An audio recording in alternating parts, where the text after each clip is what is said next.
Everyone tells you to meet more people. Almost nobody tells you when to let people go. I didn't expect to learn that over burgers with a stranger. After dozens of conversations, I'm starting to see a pattern. People who keep growing are not trying to know everyone.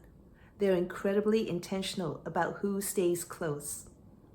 For the 100 Burgers project, I sat down with Mateo to talk about moving from Mexico to Canada and starting over. I expected our conversations to be about making new connections. Instead, it became a conversation about something much harder. Watch this. The right people will help you realize your potential and boost your potential and expand your potential. I've experienced the unpleasant part of networking. I've learned the lessons that I share, that it's good to set healthy boundaries, that I understand that it was necessary to cut ties or increase distance between what I consider for so many years my comfort zone, mentally, emotionally, professionally, socially, individually. I learned to choose better, to choose wisely.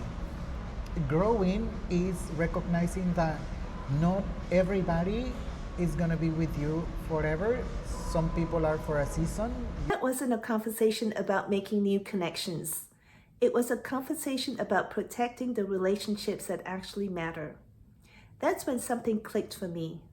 Growth isn't about adding more people to your life. It's about becoming more intentional about who gets to grow with you. You need to choose who's going to walk with you for long term. Think about your own life.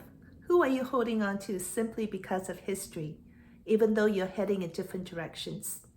And who keeps showing up, challenging you, and helping you become the person you're trying to become? Mateo says it best: choose who walks with you. If you're really building the best version of yourself, be surrounded by people who can contribute to that version. The people who shape your future are not always the people who've known you the longest. They're the people who are willing to walk alongside you. If you're serious about building professional relationships that actually work, subscribe now. Let's keep you sharp. And join me for the next conversation in the 100 Burgers project.